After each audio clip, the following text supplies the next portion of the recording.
Bom, boa noite a todas e a todos. Eu também vou ser bem informal, queria só agradecer o convite, agradecer o cuidado, a atenção do André em me trazer. E, enfim, dizer que é uma alegria estar aqui, tenho grandes referências nessa casa, temos também grandes embates, mas temos grandes referências aqui, fico muito satisfeita de estar aqui hoje para conversar com vocês. O que eu queria tratar? Eu preparei uma exposição bastante completa para a gente debater o texto, porque o texto da reforma da Previdência ele tem sido divulgado bem picado, de forma bastante pontual, e a gente se prende muito no debate sobre o aumento da idade mínima. Basicamente, é o que a gente sabe sobre o projeto. E o projeto é muito mais amplo que isso, e mais do que isso, esse projeto ele foi desmembrado. E boa parte dele já está aprovada via medidas provisórias e via legislação ordinária. Inclusive, o governo Bolsonaro ele é tão peculiar, para usar esse termo, nos aspectos legislativos, que coisas que ainda não foram aprovadas da reforma já estão regulamentadas por decreto. Vou dar só um exemplo. Uma mudança de competência, que é uma autorização para que a Justiça Estadual só possa processar ações previdenciárias se o foro federal distar mais de 70 quilômetros do domicílio do autor, é algo que está previsto no texto da proposta. Não está previsto na Constituição atualmente. E saiu ontem um decreto regulamentando isso já. Então, eles dão tão certo a aprovação, e é uma aprovação integral, que as regulamentações da reforma já estão surgindo antes da reforma ser aprovada, o que é bastante grave. Bom, vamos fazer, então, só um retrospecto, porque a gente brincou e é isso mesmo. É uma novela da Globo, a reforma. Até porque a reforma está sendo combinada com uma série negociada mediante uma série de concessões e de outros projetos que estão tramitando paralelamente. Então, só para a gente ter uma ideia, a reforma é apresentada em 20 de fevereiro de 2019. É a maior reforma da Previdência já feita no Brasil. Que a gente tem que ser muito claro no sentido, independentemente da orientação ideológica e partidária, todos os governos que passaram pelo Planalto fizeram a sua reforma da Previdência. Inclusive, um terminando o trabalho do outro. Então, o trabalho que o Fernando Henrique Cardoso teve de desmontar o regime geral de previdência social com a emenda 20 de 98 foi complementado pelo governo do PT na emenda constitucional 41 de 2003, com o regime próprio dos servidores. E agora, essa reforma ela é grave porque essas reformas foram todas paramétricas. Apesar de trazerem equacionamentos e maiores dificuldades para a concessão dos benefícios, elas não mudavam a estrutura do regime. Essa reforma não. Essa reforma ela é estrutural. Ela desmonta grande parte do que se entende de seguridade social na Constituição e desmonta praticamente de forma integral o regime próprio dos servidores. Ele deixa de existir. E caminha-se para a mudança do regime de repartição público e solidário para um regime de capitalização. Essa história que a gente tem ouvido de que a capitalização caiu, isso é uma mentira. A capitalização ela caiu de forma explícita, mas ela permanece, sobretudo, no regime próprio de forma integral. Vou mostrar isso para vocês. Bom, então, em julho, a gente teve a aprovação em 2 turnos na Câmara dos Deputados. Foi um processo absolutamente rápido e absolutamente doloroso. O que eu quero dizer com isso? O debate do primeiro e do segundo turno não respeitou nenhum dos períodos, nenhum dos interstícios legislativos. As emendas aprovadas, que foram mais de 100, não foram sequer debatidas. Eu tive um atropelo geral do processo e eu tive uma votação muito expressiva, muito maior do que, inclusive, se estava esperando. Eu tenho uma folga de votos no Congresso de 62 votos. Isso é muita coisa para um projeto de reforma da Previdência do monte que a gente tinha. Isso não aconteceu nunca na história. Então, isso deu para o governo a possibilidade de agravar o projeto no âmbito do Senado, que é o que a gente vai ver agora. Eu fiz uma série de concessões no relatório que foi aprovado na Câmara.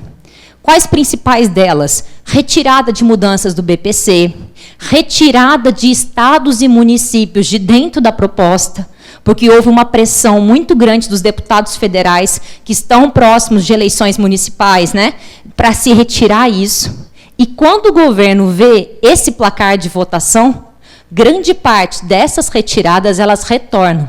E é aqui que vocês entram. Porque estados e municípios agora tramitarão com reforma numa PEC paralela. E aqui a gente recupera uma coisa que a gente sempre fala no direito. Qual é o problema de você desrespeitar as regras do jogo? Porque uma vez que você desrespeita, você cria um precedente. O governo Lula, quando aprovou a reforma lá em 2003, criou essa medida chamada PEC paralela que não existia. E por que isso foi criado? A reforma ela foi tão grave, tão draconiana, que ela não previa a regra de transição. O governo esqueceu de criar a regra de transição. E aí se criou uma PEC paralela, que é a PEC 47 de 2005, que tramitou junto com a reforma. O relatório do Tássio Gerissá, ele refere nominalmente a esse precedente criado no governo Lula para criar a PEC paralela da PEC 6 de 2019. E mais do que isso, ele traz as decisões que o STF tomou validando essa possibilidade. Então, para quem tinha esperança de que, por exemplo, o STF se manifestasse que esse tipo de medida legislativa não é aceitável, nós temos precedente histórico e nós temos confirmação pelo STF, que já vem citado no próprio relatório. Bom, como é que está agora? Está uma situação, assim, de momento clímax de Avenida Brasil. Porque, tá isso. Era para ser votado hoje, na CCJ. O relatório está aprovado, só que existe uma série de emendas de plenário, que são emendas que os partidos constroem para serem votadas no primeiro turno lá no Senado. Então, essas emendas tinham que ser aprovadas na CCJ. Só que, se vocês se lembrarem, como é que foi garantida a aprovação na Câmara dos Deputados? Mediante a concessão de emendas parlamentares. Quanto de emendas parlamentares? 3 bilhões. Só que o projeto, a emenda do governo, a solicitação que o Planalto fez ao Congresso para a liberação dessas emendas parlamentares ainda não foi aprovada. Então, os senadores disseram, a nossa boa vontade tem limite.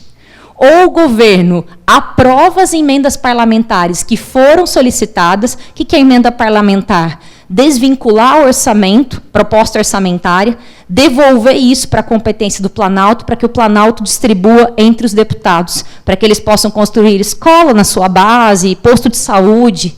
Isso é compra de votos disfarçada. Não tem outro nome. Esses 3 bilhões, então, precisam ser aprovados pelo Congresso em medida de urgência. Por isso que o Davi Alcolumbre cancela a votação hoje, e ele dá uma desculpa de que eles iam fazer uma reunião muito importante no STF com o Toffoli. É isso a história. E remarca para a semana que vem. Se vocês derem uma olhada depois do Google, está levantando a maior suspeita de que o governo não tem os votos necessários atualmente para aprovar, porque grande parte da base aliada é base comprada. E se essa base não recebe o que foi prometido, essa base debanda, porque não há compromisso nenhum com votação de projeto. O que há são projetos pessoais de poder. Então, essa é a nossa situação. É assim que está sendo decidido o futuro da nossa aposentadoria. Acho que isso é importante a gente ressaltar. Só isso aqui. Na próxima terça pela manhã vai ser votado na CCJ e na próxima terça à tarde e à noite vai ser votado no primeiro turno em plenário. Não há adiamento na reforma da Previdência. Os caras vão votar primeiro turno dia 1º de outubro e a ideia é que o segundo turno seja votado até dia 10 de outubro. Em menos de 15 dias, o Senado vai votar em 2 turnos o projeto de desmonte da Previdência Social. Nenhum interstício vai ser respeitado. Segundo, planos do governo. Bom, vamos falar como é que está o relatório, para a gente parar também. Nós que fazemos oposição consciente ao texto, a gente tem que tomar muito cuidado, porque o texto sofreu muitas alterações. E muitas coisas que a gente diz hoje não estão mais presentes nele. Então, vamos fazer a oposição consciente sobre o texto em si, e não sobre os fantasmas que ele carrega. Isso é fundamental. Primeira coisa, BPC. O BPC ele foi integralmente retirado do texto da reforma. Então, nenhuma daquelas alterações do BPC de R$400, da idade de 70 anos, nada disso continua. Isso é muito importante. Por que o governo topou tirar o BPC? Porque o governo já aprovou um negócio que se chama Medida Provisória 871, convertida na Lei 13.846, que é a chamada pente fino. O pente fino dos benefícios previdenciários tem cancelado, em média, 7 de cada 10 benefícios.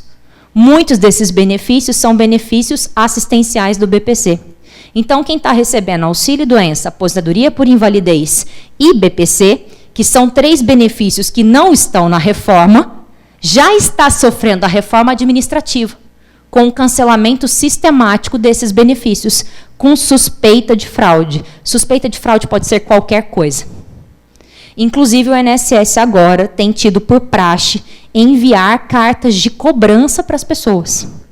Então, você recebeu o auxílio-doença por 4 anos e agora o médico concluiu que você não estava incapaz e nunca esteve, em perícia única, realizada por não especialista, o INSS manda uma carta de cobrança dos valores dos 4 anos para você. Verba alimentar, presunção de inocência, né, objetividade do ato administrativo, nada disso existe mais. Tá? Segunda questão, pensão por morte. Esse benefício ele vem sendo sistematicamente desmontado. A gente teve uma grave alteração dele com o governo Dilma, no final do governo Dilma, no ano de 2014, né, que foi convertida na Lei 13.135, e agora ele é novamente reformado. Então, aqui a gente tem que deixar muito claro, a pensão por morte ela vem sendo destruída sob argumentos absolutamente misóginos. E por que a gente pode dizer isso? 80% das pensões pagas pelo INSS são recebidas por mulheres. 84% dessas pensões têm valor de até 2 salários mínimos. Então, é disso que nós estamos falando, dessa realidade alimentar. E essa pensão ela vai ser absolutamente modificada, nós já vamos ver como ela vai ficar. O que o relatório altera? Primeiro, ele finalmente retira a possibilidade de que a pensão seja paga em valor abaixo do mínimo. Sim, porque essa era a previsão. Possibilidade de pagamento de pensão abaixo do valor do mínimo. Então, agora isso não vai estar mais previsto. E acresce a cota parte por dependente quando houver dependente menor de idade, criança e adolescente. Passa de quanto? De 10 para 20. Então, a viúva que fica com os filhos, antes ela teria que ter 4 filhos com idades inferiores a 21 anos para conseguir receber 100% da pensão. Agora, ela recebe 100% da pensão se ela tiver 2 filhos com idade inferior a 18 anos. Porque o relatório do Tássio, ele não respeita a maioridade previdenciária. Ele usa 18 como parâmetro. Tá, esses filhos completam 18 anos. O que acontece? O benefício se consolida na viúva em 60% do salário de benefício. Aqui eu acho interessante o seguinte, se a Previdência é um seguro, como sistematicamente o governo defende, eu tenho 2 fontes de pagamento. Qual é a justificativa para a alteração da fórmula de cálculo da pensão por morte? Porque eu não posso usar a solidariedade social como muleta. Quando é interessante para diminuir direitos, eu falo que a Previdência é uma instituição solidária. Quando é interessante para diminuir direitos, eu falo, não, ela é um seguro social. Aí eu sempre uso o exemplo seguinte, por um acaso, se você tem seguro de casa e de carro, a sua casa pega fogo, seu carro está na garagem, a seguradora fala, não vou pagar o carro porque você vai receber a casa? Porque é exatamente isso que o governo está dizendo. A fonte de pagamento da pensão é a contribuição daquele que faleceu.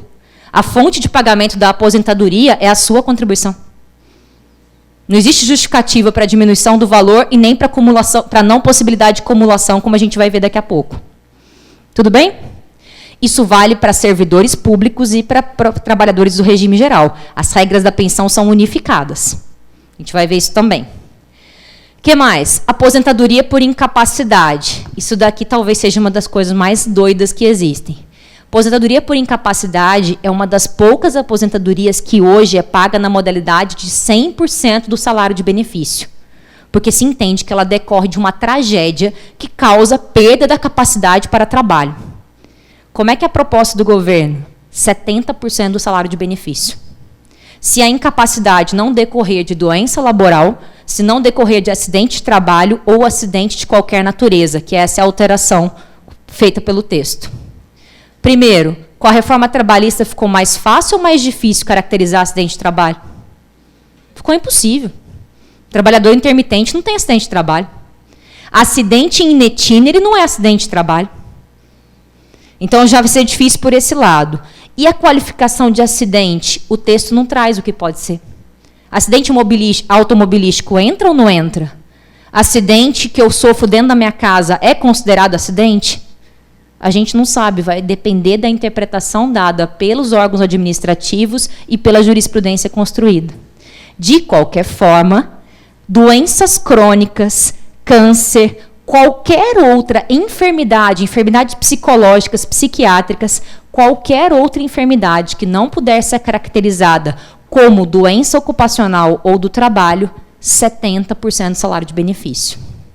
Isso significa impossibilidade de manutenção do tratamento, isso significa não acesso a medicamentos, isso significa abreviar a vida de quem recebe aposentadoria por incapacidade. Bom, o que mais? Alguém aqui tem direito à aposentadoria especial? Trabalha em laboratório? Não? Para os colegas que trabalham em laboratório e têm direito à aposentadoria especial, a regra de transição foi alterada. A regra de transição agora, ela não vai mais subir gradualmente. Então, você tem um limitador de idade, que é a somatória do tempo mínimo de exposição ao agente. Você tem que ter pelo menos 15 anos de efetiva exposição, 20 ou 25.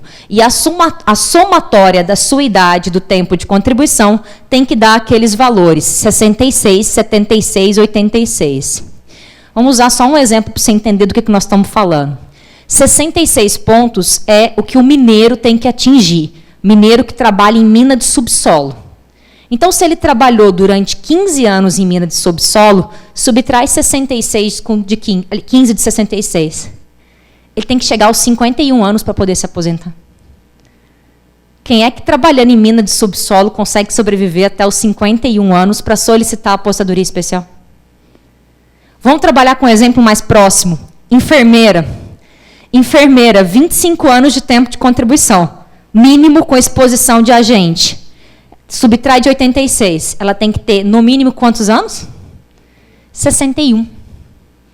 Então, a enfermeira que trabalha em ambulatório, exposta a agentes biológicos, vai ter que ter, no mínimo, 61 anos de idade para solicitar a aposentadoria especial como enfermeira. Isso se todo o tempo especial dela for reconhecido. Porque vocês sabem que a aposentadoria especial está em extinção pelo próprio INSS. Porque o INSS não reconhece o tempo. Todo mundo que tem que judicializar. O que mais? Tempo mínimo de contribuição. Tem um sujeito do governo, eu esqueci o nome da criatura, porque eu peguei uma birra dele que eu não consigo nem guardar. Mas ele, eu não sei, eu acho que ele recebe do governo para ficar o dia inteiro nas redes sociais. Qualquer coisa que você publique sobre a reforma, essa criatura virou uma entidade e aparece. Ela sendo a sua amiga ou não. Esqueci o nome dele. Enfim, ele está atormentando a Fatorelli. Qualquer dia a Fatorelli vai perder a paciência com ele. Mas, enfim, ele tem feito uma hora alarde de que a reforma não vai alterar o tempo de contribuição. Que houve uma mudança no relatório e o aumento que nós teríamos de tempo mínimo de contribuição de 15 para 20, ele não existe mais. Seja para os homens e para as mulheres que já estão no mercado de trabalho, seja para aqueles que vão ingressar. Isso é verdade? É uma meia-verdade. Por quê? Porque a reforma ela desconstitucionalizou o tempo mínimo de contribuição para acesso a uma aposentadoria. Isso era uma garantia constitucional. E agora foi remetida para quê? Para a legislação complementar. Então, o governo pode perfeitamente aprovar a reforma da Previdência com 15 anos de tempo de contribuição e 2 meses, 3 meses, ano que vem, enviar um projeto de lei complementar subindo de 15 para 20. Com facilidade de aprovação no Congresso, porque não exige maioria qualificada como exige a aprovação da emenda constitucional. Então, não é verdade que está assegurado os 15 anos. Como foi retirado da Constituição, existe uma facilidade muito maior de se alterar isso por legislação complementar. Tanto que, se atentem, né, a gente aprende isso no primeiro ano. Eu não sei falar latim, nem pretendo, mas a gente aprende no primeiro ano que a lei não contém palavras inúteis, não é isso?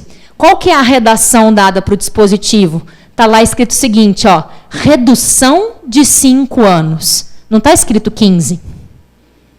Se eu pretendesse que 15 anos fosse o tempo de contribuição, eu alteraria de 20 para 15. Mas não foi isso que o governo escreveu. Ele escreveu redução de 5 anos para homens. O que eu estou reduzindo pode ser aumentado de novo a qualquer momento. Tá? Então, isso eu queria chamar muito a atenção, porque, na verdade, essa é uma medida que está sendo tomada durante todo o texto da PEC. Retirar coisas da Constituição e levar coisas para a legislação complementar, o que permite reformas da Previdência anuais. O que, inclusive, permite que um projeto de lei complementar que foi rejeitado no primeiro semestre seja reapresentado no segundo semestre. Que é o que vai acontecer com a capitalização. Spoiler. A capitalização não vai vir pelo texto da reforma da Previdência, porque ela não vai precisar mais. Os indicativos já estão aqui. Ela vai poder ser inteiramente regulamentada por legislação complementar. E aí o Paulo Guedes não vai ter o desgaste que ele tem hoje. Quer dizer, vai ter porque a inabilidade dele com a política é basicamente a minha com o computador, mas enfim. Vamos lá. Aqui entramos com vocês. Estados e municípios. Eu cansei de fazer apresentação, bate-papo em sindicato de municípios diversos aqui, né, no trabalho de militância. E quando a gente faz, a gente recebe quem é sindicalizado atuante e recebe também, né, aquelas pessoas que são sindicalizadas por plano de saúde, mas o tema chama atenção. E aí, sempre que eu ia fazer o debate, a primeira pergunta era, mas isso não vai me atingir, vai? Porque assim, né, a pessoa centrada no umbigo. Aí eu falava, então, neste momento, estados e municípios estão fora do texto, mas há uma pretensão de retorno de estados e municípios para o texto. Aí a pessoa falava, então tá bom, então eu não tenho que me preocupar. E muitos iam embora. Era basicamente isso. Eu pensei até em mentir durante algum tempo, mas achei que não valia a pena. O que está acontecendo agora? Vocês estão vindo na PEC paralela. O que é a PEC paralela? Pelo processo legislativo, se o Senado, como casa revisora, altera conteúdo votado pela Câmara, o texto teria que voltar para a Câmara e começar tudo de novo. Só que ninguém quer isso, porque a reforma tem que ser aprovada para ontem, porque o mercado financeiro está cobrando isso. Se vocês se lembrarem, quando terminou a votação da reforma da Previdência na Câmara, o dólar bateu R$4, porque o mercado não gostou do que foi aprovado. As concessões mínimas que foram feitas não agradaram o mercado, sobretudo a retirada da capitalização. Então, eu preciso aprovar isso. O que eu criei, então? A PEC paralela. E tudo que eu queria mudar no sistema da PEC, eu mando para a PEC paralela, que já começou a tramitar. Lamento dizer isso para vocês. Então, não é que assim vai acontecer. Não, já está acontecendo, já está tramitando. Como é que vai ser? O Estado, por meio de legislação ordinária, apresentada pelo líder do Executivo, pelo governador, e aprovado pela Assembleia Legislativa Estadual, adere integralmente à reforma. Não é que ele vai escolher o que ele vai colocar, não, ele adere integralmente. Então, o projeto de lei é o seguinte, a disposição, adesão à reforma da Previdência em âmbito da União. Artigo 1º, o Estado de São Paulo adere à reforma da Previdência efetuado em âmbito federal. Prazo de vacância inexistente, Dória assina, pronto, está na reforma da Previdência. Não existe regulamentação de dispositivos, não existe nada, é aplicação imediata. Aprovada a legislação pela Assembleia Legislativa, para os municípios está pior, porque se o Estado aprovou, é aplicação imediata nos municípios. E o município que quiser tem o prazo de 1 ano para sair desse rolê. Lembre-se do seguinte, o município tem dependência em relação à verba do Estado ou está tudo bem nas contas do município? Que município que vai sair da reforma? Isso vai servir de chantagem política. Olha, as verbas de repasse que estão nas mãos do Estado só vão ser repassadas para aqueles municípios que tiverem saneamento de contas com a aprovação da reforma da Previdência. É isso. E aí eu tenho uma notícia muito drástica também para dar. Existe um negócio que se chama contribuição extraordinária. Esse monstrinho, a gente não sabe de onde ele veio, mas a gente sabe que ele é muito grave. O que é a contribuição extraordinária? É a possibilidade do ente federativo instituir uma contribuição adicional que não é a sua contribuição previdenciária, além da sua contribuição previdenciária, sempre que ficar comprovado que o regime próprio tem déficit atuarial. Comprovado por quem? Pela ONU? Não, pela própria entidade. Então, o Estado de São Paulo disse, o regime próprio dos servidores está com déficit atuarial de tanto. Baseado em quais contas? Vozes da minha cabeça, como normalmente são as contas da Previdência. Apresentei o déficit atuarial, isso justifica a instituição de uma contribuição extraordinária por até 20 anos. Qual o percentual? Não sei. Não existe mínimo e máximo previsto. Então, basicamente você que entrou depois de 2003 ou depois de 2012, você vai ter a contribuição para o regime próprio de previdência, a contribuição para o sistema de capitalização de fundo de pensão, caso você tenha aderido, e a contribuição extraordinária. Essas 3 contribuições podem viger em algum tempo durante a sua vida de contribuição. Isso daqui é um mecanismo de forçar o servidor público a caminhar cada vez mais para a capitalização. Quem ainda mantém integralidade e paridade está sendo empurrado a abrir mão desse regime e aderir ao FUNPRESP, ao Fundo de São Paulo, porque a contribuição extraordinária provavelmente vai incidir sobre o valor pago pelo regime próprio. Então, se você tem um valor limitado ao teto previdenciário, você vai pagar menos de contribuição extraordinária. Até aqui tudo bem? Alguma dúvida? Bem não estamos, né? Eu brinco que a ideia aqui é semear o caos para colher a revolta. Então, eu espero que esteja tendo sucesso. Das emendas que não foram aprovadas, eu queria muita atenção para isso. Quais os temas em que foram apresentados emendas e que foram rechaçadas de forma integral? Servidores públicos, regras de transição e idade mínima no regime geral, cálculo de aposentadoria e abono salarial. E aí, só para vocês terem uma ideia do que significa a construção de um inimigo público, eu queria ler para vocês isso daqui. A PEC 6 recebeu também emendas pleiteando regras mais favoráveis para servidores públicos. São pleitos, por exemplo, quanto às regras de transição e quanto às alíquotas. Não nos parece prioridade, neste momento grave do país, atender às demandas apresentadas. Ora, a discussão ao fim e ao cabo é sobre quem vai pagar os vultuosos déficits do regime próprio. Quem dele usufrui ou quem dele nada recebe? Quem tem estabilidade e salários melhores e se aposenta com regras mais favorecidas, ou quem está sob os riscos do mercado de trabalho, com informalidade e desemprego, tem renda menor e se aposenta tarde? Isso daqui é um documento oficial, é o relatório do Tássio Gereissá, da CCJ do Senado. Isso daqui não está sendo publicado em conta de Twitter, isso é um documento institucional do Estado brasileiro. E ele coloca servidor público contra trabalhador da iniciativa privada. E trata as contas do regime próprio e do regime geral como se fosse uma única coisa. Não tem como o trabalhador da iniciativa privada arcar com o déficit atuarial do regime próprio, porque as contas não se comunicam.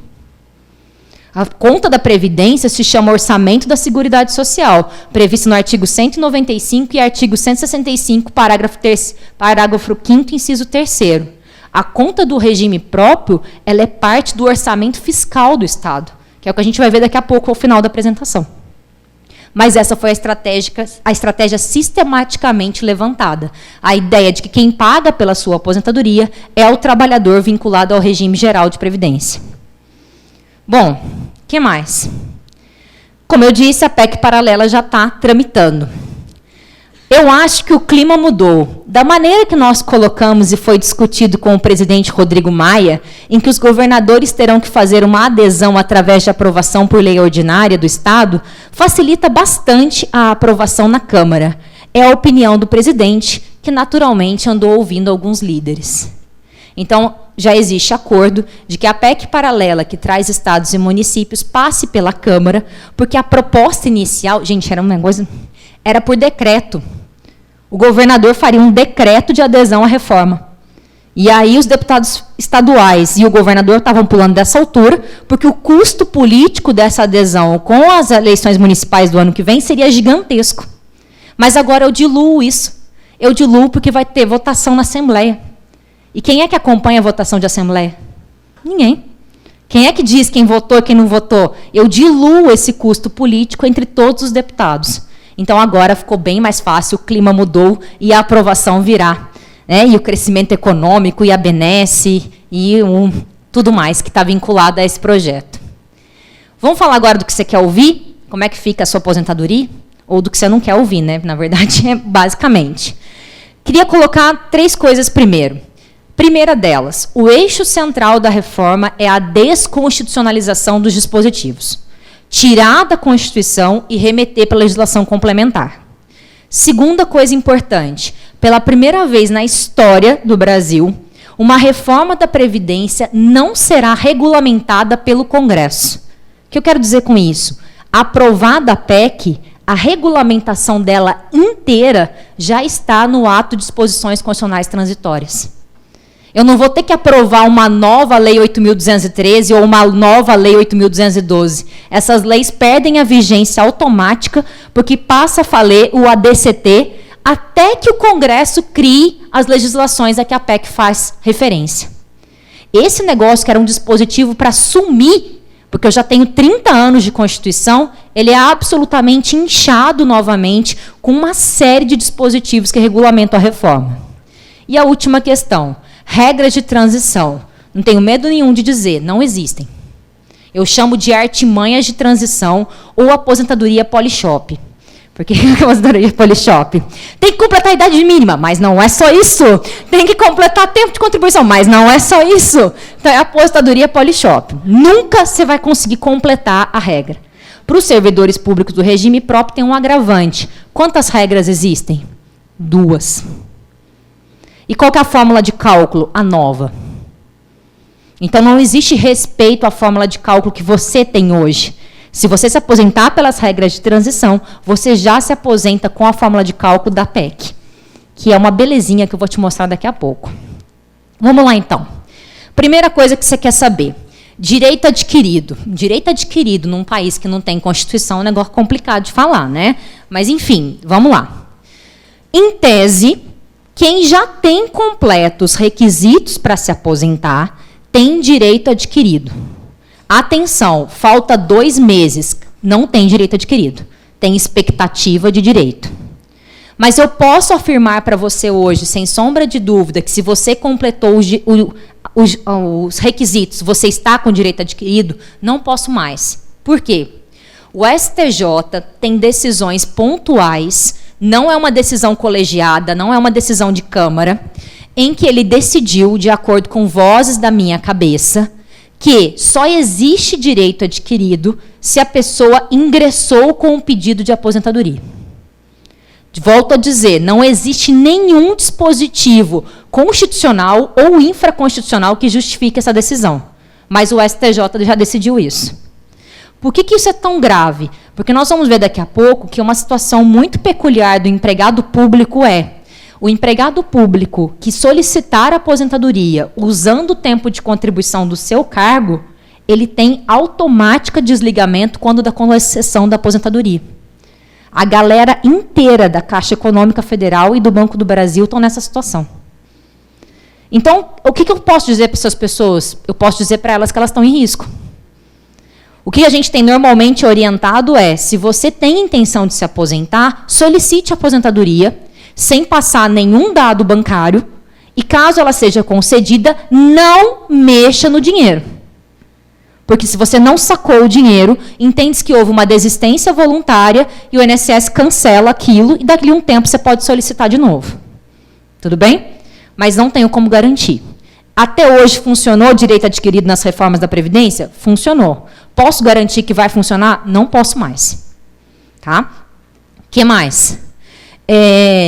Isso aqui é importante. Se você já recebe aposentadoria e pensão, ou você já recebe aposentadoria de outro regime e está para se aposentar nesse, em tese, você tem direito adquirido. Então, pode permanecer a acumulação de benefícios. Tá? A gente tem que sempre agora falar em tese. Como é que fica pontos do regime? Primeira coisa, eu acabei de citar. Rompimento de vínculo devido ao aproveitamento de tempo. Então, todo mundo que estava planejando se aposentar e continuar trabalhando no serviço público, caso seja empregado público, não poderá fazê-lo. Então, solicitou a aposentadoria, no dia da concessão da aposentadoria, você tem o desligamento automático do órgão. Alguém tem ideia do porquê dessa previsão? Qual que é o grande projeto para os bancos públicos? Privatização. Qual é o grande problema da privatização? Custo, sobretudo com folha de salário. Então, a ideia é desinchar o corpo burocrático da Caixa Econômica Federal e do Banco do Brasil para enxugar o valor dessas coisas e facilitar o processo de privatização. A Previdência não é um projeto que caminha sozinho. Já falei isso.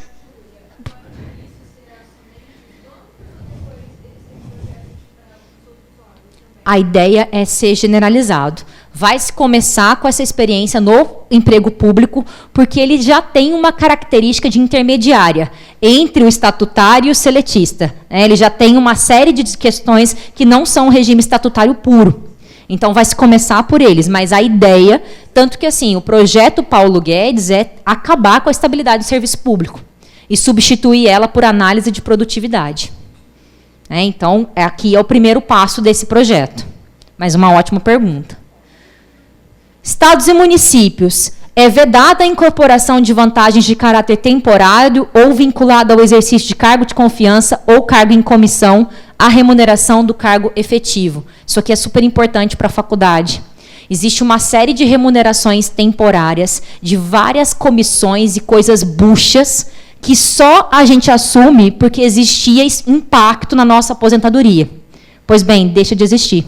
Então, haverá um esvaziamento dos órgãos colegiados das universidades.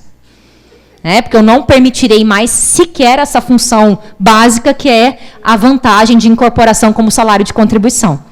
Por mais que incida a contribuição previdenciária sobre a comissão recebida, tá? Então, você paga a contribuição sobre a comissão recebida e ela não terá impacto sobre a sua aposentadoria. O que mais? Capitalização. Lembra que você cansou de ouvir que a capitalização saiu do texto? Não saiu. Principalmente para o regime próprio. Porque eu estou permitindo um negócio muito doido. Que é o seguinte. Até agora, os fundos de pensão chamavam-se fundos de pensão porque eram entidades de previdência complementar de natureza fechada. Só podia gerir esses fundos o próprio Estado brasileiro e só podia participar desses fundos os funcionários públicos. O que a reforma permite? Está ali, ó, efetivado por entidade fechada de previdência ou entidade aberta. Com esse acréscimo de expressão ou entidade aberta, eu estou abrindo a previdência complementar para a gerência por instituições financeiras e bancos. Então, por exemplo, o Fundo de Previdenciário dos Servidores de São Paulo pode passar a ser gerido pelo Bradesco, pelo Santander, por qualquer grande fundo de previdência privado, inclusive internacional, porque não há especificação da nacionalidade do fundo. Então, grandes fundos de investimento estrangeiros podem se tornar gestores da previdência complementar do funcionalismo, que é o que o mercado solicitava.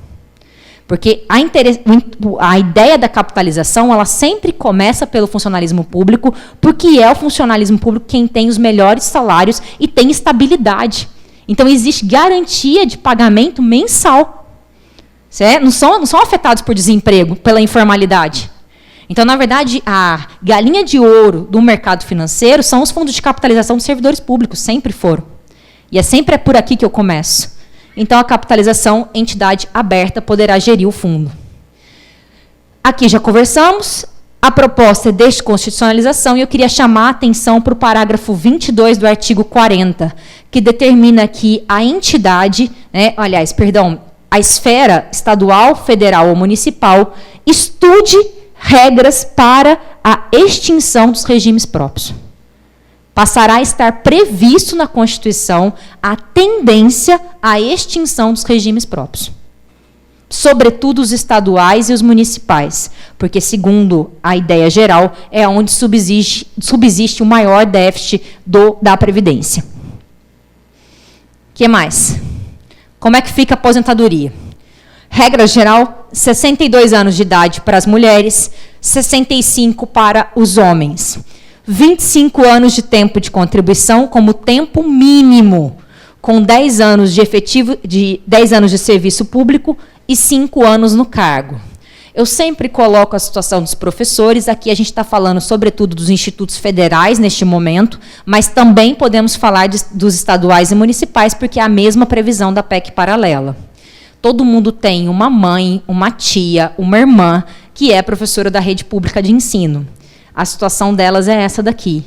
Idade mínima de 60 anos para homens, 57 para mulher, e 25 anos de tempo de contribuição em efetivo exercício de atividade de magistério de forma exclusiva. O que esse bagulho quer dizer? Atividade de direção, assessoramento pedagógico, aconselhamento pedagógico, não contarão mais como tempo especial para a aposentadoria do professor da rede pública. Só será levado em conta tempo dentro da sala de aula. E como eu estou usando efetivo, isso significa que licença saúde não conta para a aposentadoria. Ainda que durante a licença saúde você contribua para a Previdência. Nesse modelo aqui, o Estado de São Paulo já é pioneiro, porque ele já faz isso. É uma das grandes brigas da POSP aqui, é porque o tempo de licença gozado pelo professor não conta para fins de aposentadoria. Isso já é histórico aqui. E aí tem um dado interessante. Ano passado, a gente teve 285 mil interrupções de vínculos de professores em razão de acidente de trabalho e adoecimento. Dá um afastamento para cada 2 minutos. E eu vou manter essas criaturas nessas condições de trabalho durante 25 anos, pelo menos, dentro de sala de aula, até os 57 anos ou 60. Isso também é uma forma de desestímulo à pedagogia. Quem é que vai querer assumir sala de aula nessas condições? A aposentadoria do servidor com deficiência é uma das poucas notícias razoáveis que eu tenho para dar, porque o deficiente, enquanto não for regulamentada a sua aposentadoria, vai continuar obedecendo às regras atuais do Estatuto da Pessoa com Deficiência. Então, ele mantém 100% do valor da aposentadoria. E a aposentadoria especial, nós já conversamos, e não é o caso de ninguém que está presente aqui, então vou adiantar. A compulsória ficou estabelecida em 75 anos, como já está sendo mesmo. E aqui a gente entra numa coisa interessante. Com o sucateamento, assédio moral e as dificuldades que a gente tem enfrentado para exercer o munus público, uma das grandes categorias que adoece é o servidor público, e não se fala sobre isso. Afastamentos em saúde têm crescido bastante dentro de categorias do funcionalismo público. E aí essas pessoas muitas vezes se aposentam hoje, por invalidez ou incapacidade. Esse instituto não vai existir mais. Por que eu quero dizer isso? Porque você só vai se aposentar por invalidez ou por incapacidade permanente se você não for suscetível de reabilitação. E o que significa reabilitação? Adaptação para qualquer função dentro do quadro institucional, não havendo, inclusive, previsão de garantia de salário.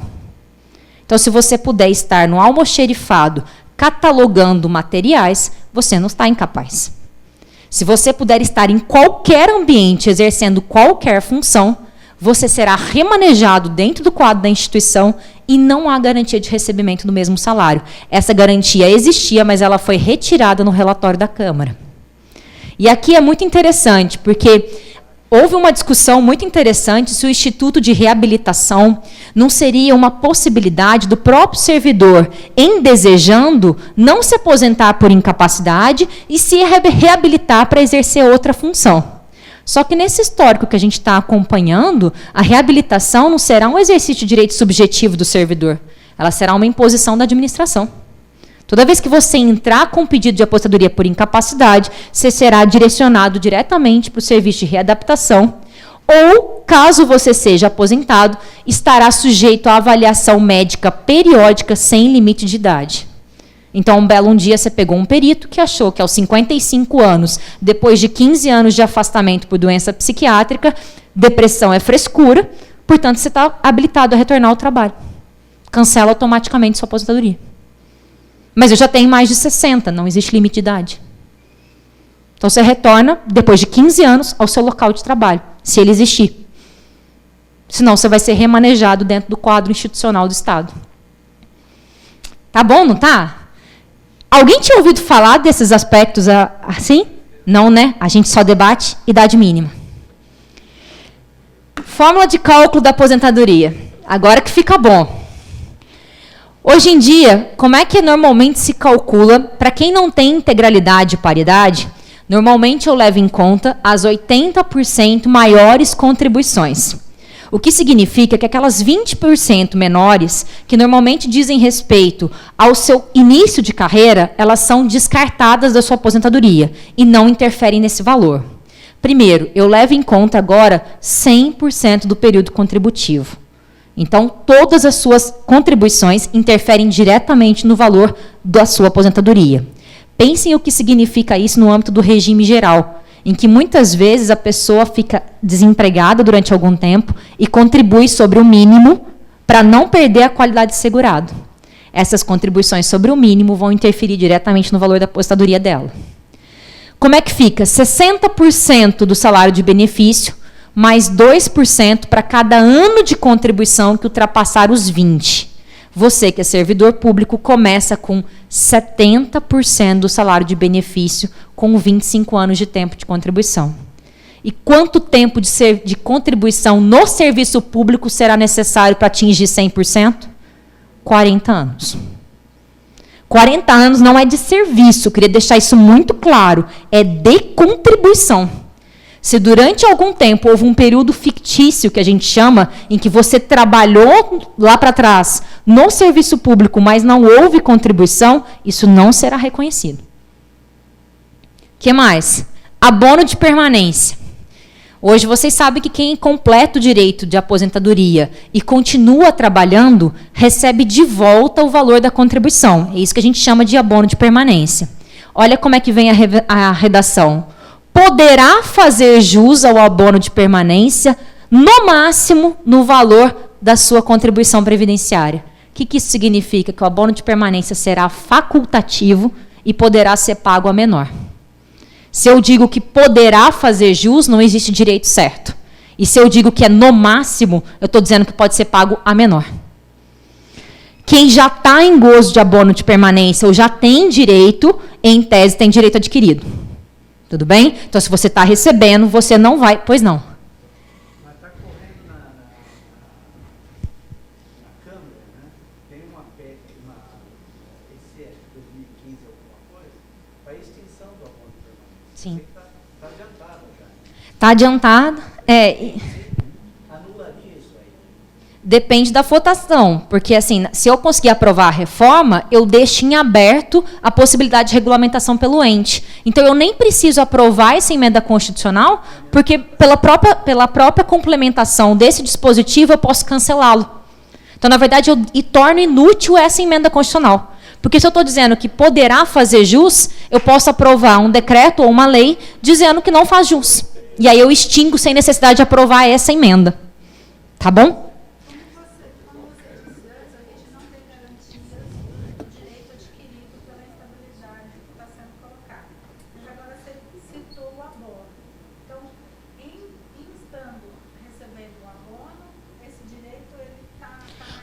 Por que o abono a gente tem mais garantia em afirmar? Porque existe um dispositivo específico na PEC falando exatamente isso, que é o artigo 10, parágrafo 5º, que diz que quem já está recebendo abono de permanência, mantém.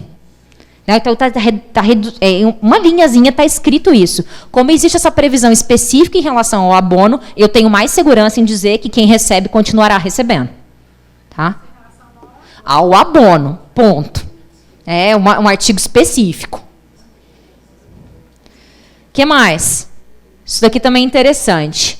Aprovada a reforma da Previdência, a contribuição previdenciária sobe de imediato para 14%. Certo? E mais do que isso, ela tem uma segmentação que nós vamos ver daqui a pouco, que é bem bonitinha. O que mais? Para servidores inativos e pensionistas. Isso aqui é uma calamidade. Olha a redação. A contribuição progressiva incidirá sobre o valor da parcela dos proventos de aposentadorias e pensões que superem o teto, hipótese em que será considerada a totalidade do valor do benefício para fins de definição da alíquota aplicável. Traduzo. Como é que funciona hoje contribuição de inativo e pensionista? Em tese, contribui quem está acima do teto previdenciário, R$ 5.800 e poucos reais. Só que a alíquota de contribuição será definida pelo valor integral. Por que isso é grave? Deixa eu te mostrar. Por causa disso aqui. Essas aqui são as alíquotas de contribuição do regime próprio. Começa em 7,5%, a partir de R$ 3.000 chega em 14%, e a partir de então eu posso ter acréscimos que cheguem até 22% se o salário está acima de 39 mil. É 22% só de contribuição previdenciária, fora imposto de renda. Como é que vai ser calculado? Vai ser calculado de forma individual, de acordo com o valor do salário. Regime próprio. Então, o teto já está em 39. Esse é o teto legal hoje, do STF. E todo mundo recebe acima do teto. O teto do STF não é... É federal. O estadual ele é um pouquinho abaixo. Aí as alíquotas do estadual respeitarão o teto estadual, mas elas obedecerão às mesmas indicações. O que vai acontecer, na verdade, é que o funcionário público estadual estará prejudicado, porque como o teto dele é menor, eu vou atingir 22% com valor menor. Permanece a faixa ou seria a faixa? Porque é o seguinte, o estadual ele é limitado pelo salário do governador. Uhum. É 23, e os 22 incentivam até aí? Pelo que está escrito na PEC hoje, como é a aplicação integral das regras da reforma federal, eu vou respeitar as mesmas faixas. Só que eu vou ter uma adequação dos valores. Isso. O que... A senhora acha que com essa incorporação dos estados e municípios, os tetos serão uniformizados? Porque o estado de São Paulo pode a regra. São 3 estados. Então, que o teto tem abaixo o teto do governador. No nosso caso, o governador tem um salário que eu considero muito baixo para o governador do estado. Né? Mas para o resto do Brasil é 39. Se isso for valer como uma regra para todos, então provavelmente os tetos também deverão ser mudados. Não existe nenhum dispositivo, nenhuma previsão dessa alteração, e eu duvido muito que o governo de São Paulo altere, porque, na verdade, o governador não recebe 23 mil. Na verdade, o teto tem pouca significância, tanto para o governador, quanto para o alto escalão do judiciário, quanto para quem recebe próximo do teto. Porque as penduricários, que a gente chama, que são os valores indenizatórios, superam e muito o teto. Então, o Ministério Público... Hã? Se o Estado vai aderir ao programa na sua totalidade, então tem que valer essa regra. Mas a definição do valor do governador é uma definição estadual, não uma definição federal. Não existe possibilidade de equalização porque aderiu à reforma. O valor da remuneração é uma decisão do Estado. O Estado de São Paulo dificilmente vai alterar isso, porque as categorias que teriam interesse, sobretudo o Ministério Público, o Poder Judiciário e o próprio governador, não têm interesse porque já recebem acima do teto. E, na verdade, o teto mais baixo facilita o controle da remuneração dos demais funcionários públicos. Então, se eu aumento o teto, eu aumento o gasto do Estado, que é um interesse que o Dória não tem de forma alguma. Então, se eu tivesse que apostar, apostaria alto que não vai ser equalizado. Bom, só voltando aqui. O que mais? A base de contribuição do pensionista e do inativo poderá ser ampliada também. Então, eu poderia ser ampliado para quanto? Para quem recebe acima do mínimo. Então, na verdade, essa história que eu vou tributar inativo acima do teto, ela fica por terra. Porque eu prevejo a possibilidade de ampliação da base de pagamento para quem recebe acima do mínimo. Então, qualquer pessoa pensionista que recebe 2 contos por mês poderá contribuir para a previdência no regime próprio. E mantém, como eu já disse, a possibilidade de instituição das contribuições extraordinárias, que vão incidir sobre todo mundo, pensionistas, inativos e servidores ativos. Já falamos aqui das alíquotas. Queria que vocês dessem uma olhada na sua faixa de remuneração e dessem uma olhada do que te espera. E aí você entendesse por que no relatório do Tássio Gerissá se abre o prazo de 6 meses para migração de regime. Aliás, quem está em pânico porque o prazo acabou, gente, esse prazo vai ser reaberto sempre. Porque o interesse do Estado é que o servidor público faça a migração. Claro que isso é uma decisão absolutamente pessoal que deve ser feita com consultoria jurídica. Mas quanto mais gente migrar para o regime de capitalização, maior é a certeza de quem fica.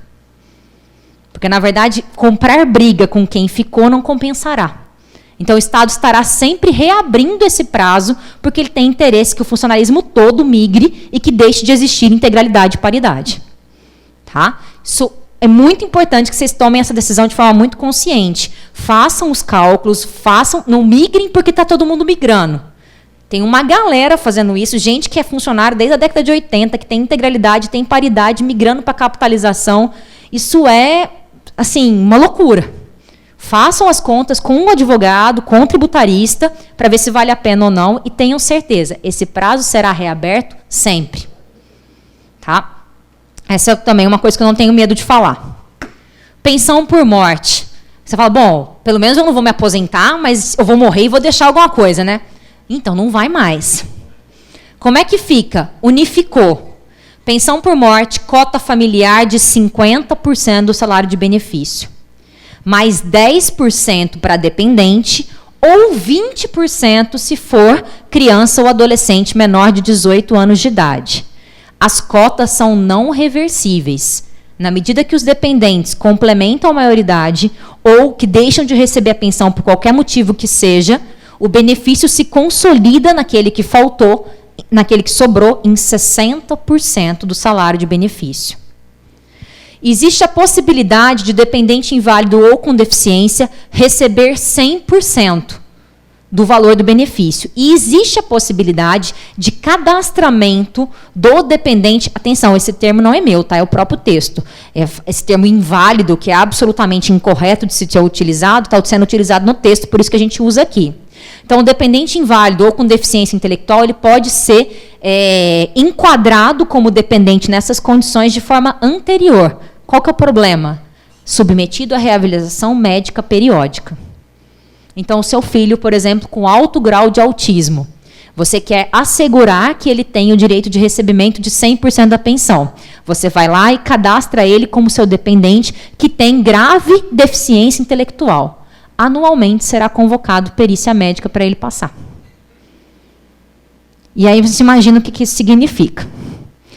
Enfim, imagina o que significa submeter alguém com uma grave restrição de mobilidade a ter que se locomover até a agência do INSS para fazer perícia médica. Essa é a situação. Que mais? Acumulação vedada. Então, já conversamos um pouco sobre isso.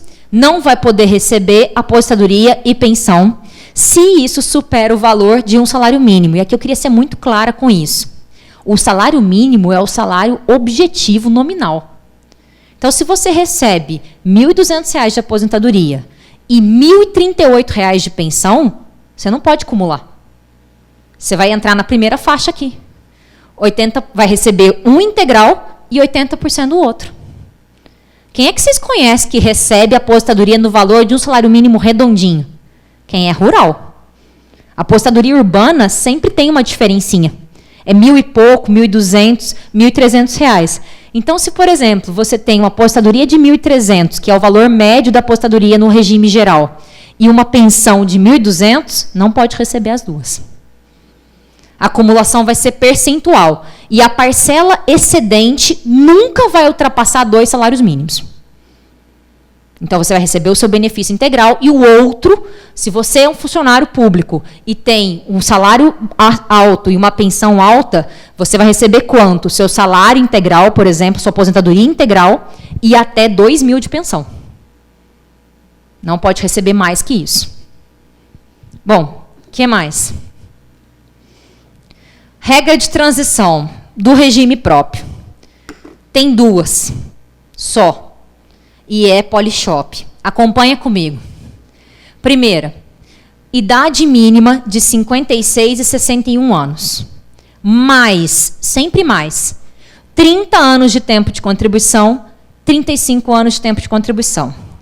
20 anos de efetivo exercício no serviço público. Lembra o que significa efetivo? Licença saúde não conta. 5 anos no cargo efetivo em que vier a se aposentar. Acabou? Não. Por quê?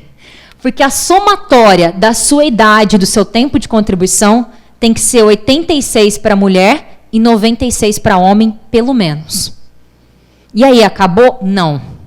Por quê? A partir de 2020, começa a subir a somatória. Enquanto? 1 ponto. Até atingir 100 para as mulheres e 105 para homens. E a partir de 2022, as idades também sobem. Então, as duas coisas sobem para 57 e 62 e vão passar a subir progressivamente até atingir 62 para as mulheres, 65 para homens. Isso dá uma transição de mais ou menos 14 anos para as mulheres e 8 anos para homens. Só para a gente ter um paralelo, porque o governador adora nos comparar com a Europa. Regras de transição europeias duram pelo menos uma geração, que são pelo menos 25 anos. A gente vai ter uma transição de 8 anos. 8 anos não é nada. Em 8 anos, as regras integrais que eu te apresentei ali estão valendo. Isso é muito grave. E assim, qual que é a bad disso aqui tudo? Você vai falar, bom, pelo menos a minha fórmula de cálculo está preservada. Não está, amigo. Porque a fórmula de cálculo é a do projeto agora. Então, você fez a corrida de obstáculo. A apostadoria Polishop completou tudo. Com a mudança, você conseguiu uma hora que você fechou a sua conta e completou. Solicitou a apostadoria. Como é que vai ser o cálculo? Na nova regra. 60% com 100% do período contributivo. E a integralidade, se eu tenho direito? A integralidade só será paga se atingida a idade mínima de 62 e 65 anos. Para professores, fica em 57 e 60. Não interessa quantos anos de contribuição você tenha. Se você tem 40 anos de serviço público, se você não tem 60 anos ou se você não tem 62, 65, não paga integralidade. Vai ser calculado daquela forma ali. Essa era a única regra de transição para o regime próprio.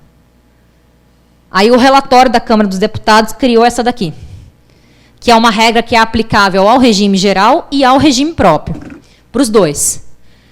É muito parecida, você vai ver. 57 e 60. Mesmo tempo de contribuição, mesma questão aqui. Só que aí tem um pedágio maravilhoso, de 100%. Pedágio de 100% é tapa na cara, gente. Não existe isso. O pedágio pressupõe um pagamento diferencial de tempo adicional. Se você se lembrar das outras reformas, os pedágios eram de 40%, de 30%, de 20%. O pedágio aqui é de 100% do tempo que falta para você se aposentar. Então, se falta 4 anos, falta 8. Se falta 3, falta 6. Você tem que completar tudo isso e no momento da aprovação da reforma, falta quanto para você se aposentar? Falta hoje, com a aprovação da reforma, faltam 6 anos para me aposentar. Então, faltam 12. Para que criaram esse 100%? Qual que é a única vantagem dessa regra? A fórmula de cálculo. Porque cumprido o pedágio de 100%, você tem direito à integralidade ou à fórmula de cálculo de hoje, de 80% das maiores contribuições. Essa é a única vantagem. Isso daqui vale para quem está próximo de se aposentar, mas nem tanto. Quem falta 2, 3, 4 anos para se aposentar. 4 já vai virar 8. Quase uma década a mais de trabalho. Tem uma dúvida. A gente sempre faz as burradas na vida. Eu fiz um raio de um concurso para titular que só que me ferrou. Mas só para entender, né? Porque você passou batido lá numa questão, que é a questão dos 5 anos. Você cumpre tudo, mas não cumpre os 5. Aí, quer dizer, o meu entendimento é que você teria o cargo anterior. Aí eu vi ali um negocinho que isso caiu também. É só para entender, exatamente isso. Tem que ser 5 anos no cargo que você ocupa. Você Não pode voltar. Não tem retorno. Tem que ser 5 anos. Aqui, ó. Tanto que, de novo.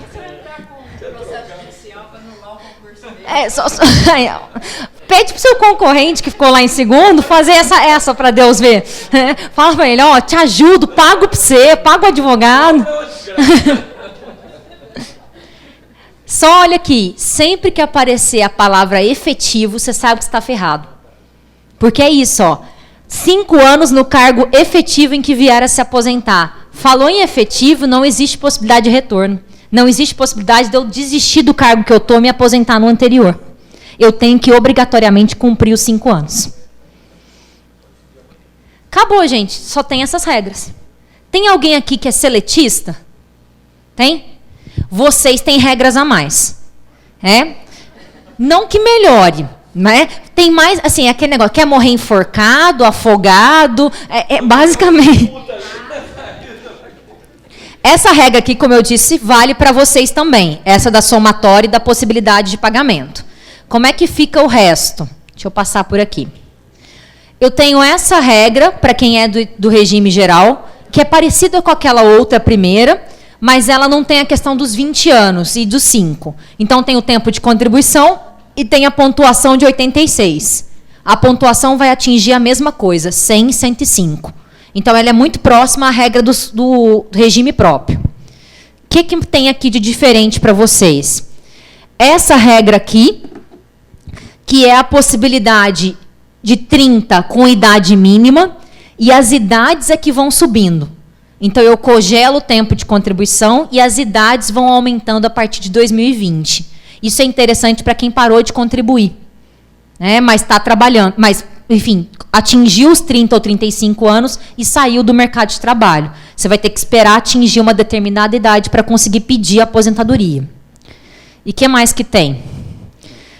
Essa é a grande regra de transição que o governo chama da regra justa. Se falta 2 anos para você se aposentar, você tem 28 ou 33, você cumpre um pedágio de 50% do que falta. Então, na verdade, você vai cumprir 4, ou se falta 1,5, vai ser 3. E aí, como é que funciona? Calcula pela regra atual com o fator previdenciário.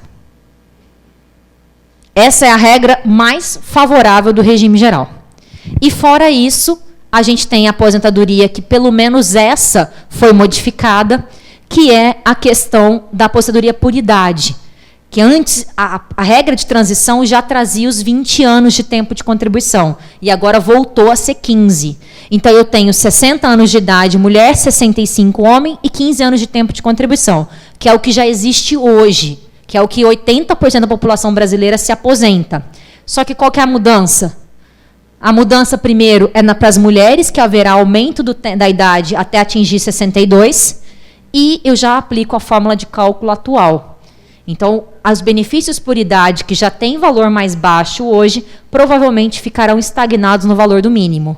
Eu vou transformar a aposentadoria por idade urbana no que é hoje a aposentadoria rural, que é invariação do valor do benefício, que vai ser sempre de um salário mínimo. Porque quem tem 15 anos de tempo de contribuição não tem nem o mínimo aqui para chegar a 20. Tá bem? Queria só te chamar a atenção para uma coisa. Lembra que eu comentei que o tempo de contribuição fica em 15? Vocês repararam que todas as vezes que eu falei da fórmula de cálculo, a referência é sempre 20? Então, o que eu quero dizer com isso? Homens podem até se aposentar com 15 anos de tempo de contribuição, mas a fórmula de cálculo fica congelada por 5 anos. Você só vai conseguir somar a mais se você tiver mais de 20. Então, todo mundo que se aposentar com 15, provavelmente vai se aposentar com um salário mínimo, porque a porcentagem é 60% do salário de benefício.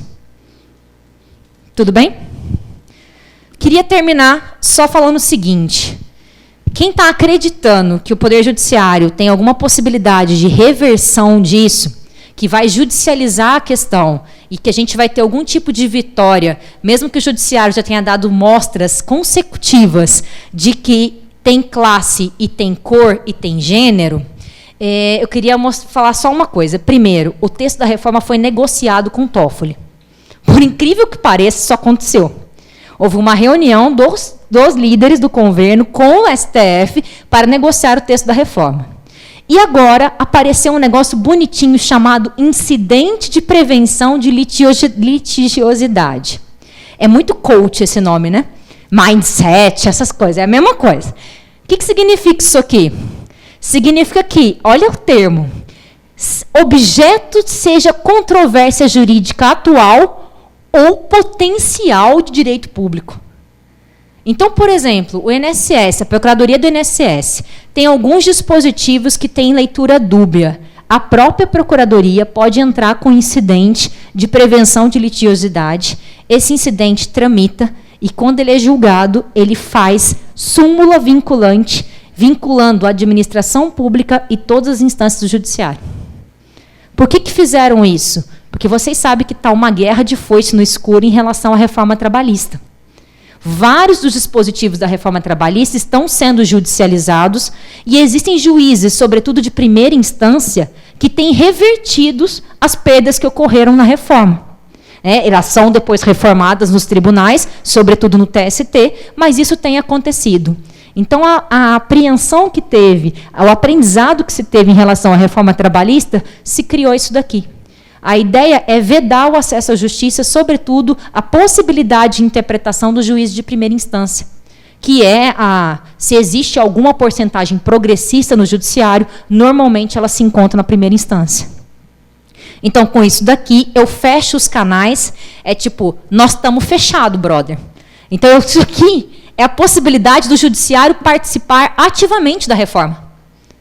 A própria Procuradoria ajuiza o incidente, firma o entendimento do INSS, firma o entendimento do STF, está cancelada a possibilidade de leitura diferente daquele dispositivo. Isso é muito grave.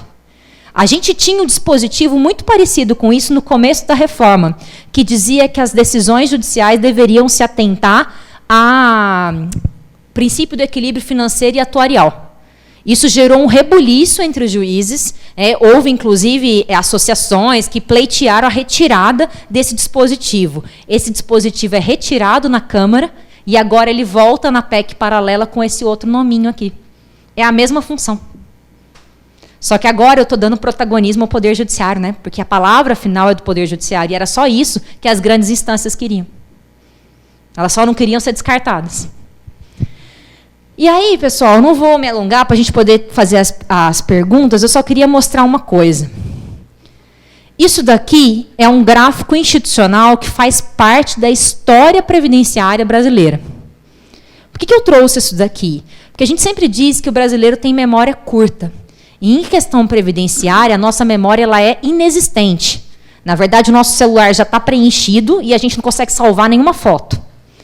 Isso daqui foi apresentado pelo governo PT durante a aprovação da lei do FUNPRESP em 2012. Eu não estou falando de décadas atrás, eu estou falando de 7 anos atrás. Para a aprovação da lei do FUNPRESP, se trouxe essa projeção, que é uma projeção que está guardada lá nas anais institucionais da história previdenciária. E ela diz o seguinte, que eu vou ter um pico de gastos que ele vai até 2027, daqui menos de 10 anos. Esse pico de gastos depois enfrenta uma trajetória de queda. E em 2041, eu tenho um reequilíbrio das contas do regime próprio. Em 2065, como a tendência natural das pessoas é morrer, eu não sei se vocês sabem, né? As pessoas que têm direito à integralidade e à paridade e os seus dependentes morrerão. E eu terei a equalização do regime a partir do teto previdenciário do INSS. As duas previdências passarão a ser geridas basicamente pelas mesmas regras. Então, na verdade, em 2065, o regime próprio dos previdências dos servidores poderá representar um superávit do PIB de 0,22%. Só queria contar uma coisa. A reforma da Previdência é uma política de planejamento de longo prazo. A gente faz reforma da Previdência a cada 2 anos. Isso não existe. Eu sequer cheguei a experimentar os impactos de reversão do quadro do déficit para pensar uma nova possibilidade. O FUNPRESP foi regulamentado em 2012. Em 2019, eu estou dizendo que a Previdência é deficitária. É óbvio que ela é deficitária, todo mundo sabia. O próprio Estado brasileiro divulgou isso. O regime próprio é deficitário, se a gente puder dizer isso, né, porque eu não concordo com essa afirmação e eu já explico por quê. Isso aqui está gravado, só que a gente sabe que essa curva é reversível. Então, isso aqui é para provar que, contabilmente, o governo mente. Esse gráfico é do IPEA, não é do governo, é do próprio IPEA. Então, acho muito interessante a gente pensar nisso e entender o seguinte. Por que existem 2 regimes previdenciários no Brasil? O que vocês ouvem todos os dias é que a Previdência surge como um direito dos servidores públicos, que sempre foram privilegiados e que depois foram estendidos aos trabalhadores da iniciativa privada. Não é isso que vocês escutam? Não é nada disso. A Previdência é um determinante do Estado Democrático de Direito. A Previdência faz parte do regime estatutário. O que eu quero dizer com isso? A existência de um corpo burocrático bem remunerado, com garantias que incluem a estabilidade e a proteção social, é uma necessidade para a realização das políticas públicas conforme os princípios da administração pública. Você não precisa acreditar em mim, você pode olhar a arquitetura constitucional. Só mostrar isso que eu acho muito interessante. Onde que está previsto o regime próprio? No artigo 40 da Constituição. E o regime de previdência geral? No artigo 201, dentro do capítulo da Seguridade Social. Por que isso? Porque a Seguridade Social é uma política de proteção social e de direito social. O regime próprio faz parte da organização do Estado. Dentro do capítulo da organização do Estado. Por isso que o regime próprio não tem custeio separado. A ideia de que o servidor público deve custear a aposentadoria dele é da década de 90. A contribuição previdenciária do servidor foi instituída com a Emenda Constitucional 3 de 93. Historicamente, o que financiou a aposentadoria do servidor e o seu salário sempre foi o orçamento fiscal do Estado. Qual que é a grande diferença? Não existe ex-servidor. A nomenclatura é diferente. Você fala trabalhador, aposentado e servidor. Servidor ativo, servidor inativo. Porque você nunca deixa de ser servidor. Então, acho que muito, muito, muito importante que a gente saiba que não existe possibilidade de realização de políticas públicas sem a existência de servidores públicos. Então, atacar servidores públicos significa atacar o modelo constitucional previsto na Constituição. Estado social não existe sem corpo burocrático. Só que a gente resolveu fazer do servidor público o grande inimigo das contas do Estado.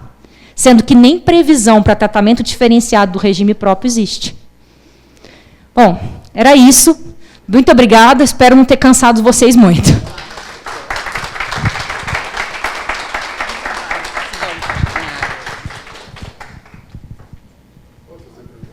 Sim. Vou só ajudar aqui agora nas perguntas. Acho que é uma enxurrada, né, de informações.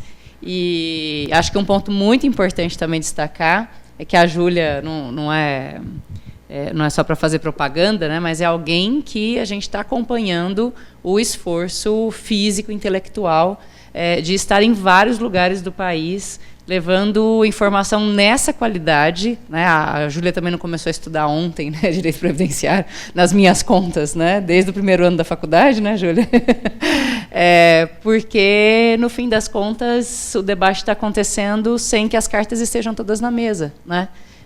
Então, parabenizar, viu, Júlia, não só por essa riqueza de detalhes, acho que eu pelo menos não vi, né, uma fala tão bem organizada e com tantos dados, né, como você traz, além de você, já tinha visto os vídeos, etc., na conversa, e também numa linguagem também bastante, acho que didática, ao mesmo tempo também passando um pouco do desespero, né, que é viver também, acompanhar tudo isso agora. Então, Acho que agora tem, um movimento meio natural da gente querer, eventualmente, trazer questões nossas, né? Mas acho que, se a gente puder, nas perguntas, nas formulações, não sei o que a Júlia acha, a gente tentar fazer questionamentos ou falas que ultrapassem, eventualmente, na questão, né, de uma situação ou outra, seria mais interessante. Acho que para isso que a própria também, a DUSP, se propôs a fazer o debate. E aí, né, depois disso tudo, o que fazer do ponto de vista também de organização nossa, né, política, etc. Tá? Então, tentar fazer falas de 3 minutos, cada um, e blocos de 3, pode ser? 3 é um número mágico, né? 3 minutos, 3 pessoas. Pode ser assim? Então, vamos lá. Quem... Tem que falar no microfone. E tem que falar no microfone, que está gravando. Esse assunto, obviamente, é muito debatido em todos os meios, eu discuto com os meus colegas. Mas tem uma situação que realmente não vejo uma coerência ou unanimidade. Todo mundo, no fim, fala que não sabe. Talvez você possa me esclarecer. Considerando um professor de regime estatutário, que já tem a idade mínima, já tem o tempo de aposentadoria, já está recebendo o abono, etc., etc. Esse cara, com tudo isso, poderia estar aposentado, mas não está. Ele continua trabalhando. Aí falam que uma coisa é o direito real, adquirido, você aposentou. E a outra é presumido, vamos dizer, eu posso me aposentar, mas não me aposentei. Há alguma diferença para você entre esses dois ou eles são absolutamente iguais?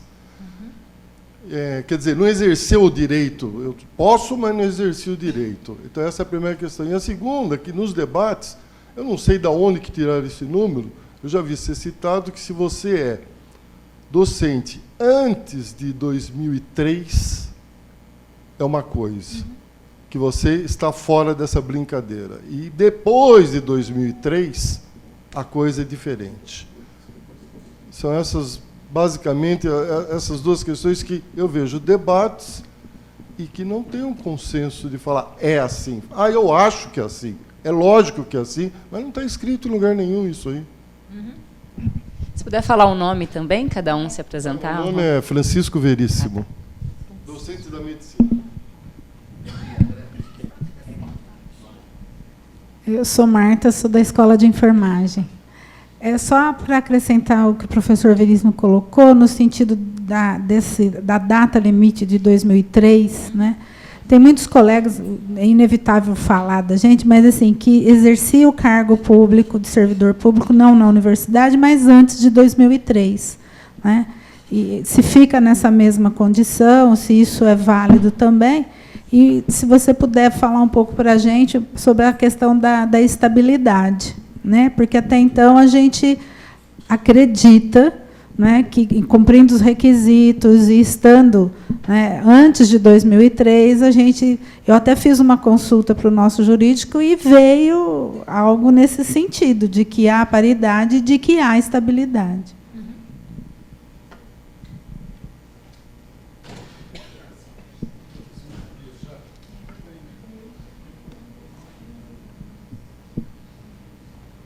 Oi. Eu sou funcionária do HC, ali eu sou seletista, eu também sou advogada, eu estou fazendo pós agora, entrei recentemente em Direito Previdenciário e o seu tema eu não tinha ainda assistido. E eu tenho algumas dúvidas, por exemplo, eu acompanhei que os maiores prejudicados serão profissionais da saúde e por conta da questão do pedágio, né? Por exemplo, uma enfermeira que seria 25 anos, que falta 5 anos para se aposentar, então, na verdade, estaria faltando 10. Essa não ficou claro para mim. E outra questão que o pessoal tem me perguntado muito é quem trabalha no regime seletista e o outro vínculo é estatutário, não vai mais poder... Ele vai ter que escolher, né? Vai ter que escolher qual vínculo, qual que vai ser o melhor, eu não sei qual que é a porcentagem. Você poderia me esclarecer? Qual que é o seu nome? Marla. Maravilha. Vamos lá, então. Francisco, você perguntou direito presumido e direito efetivo. Essa tese, eu não sei se estava aqui no comecinho da fala, é basicamente o que o STJ usou.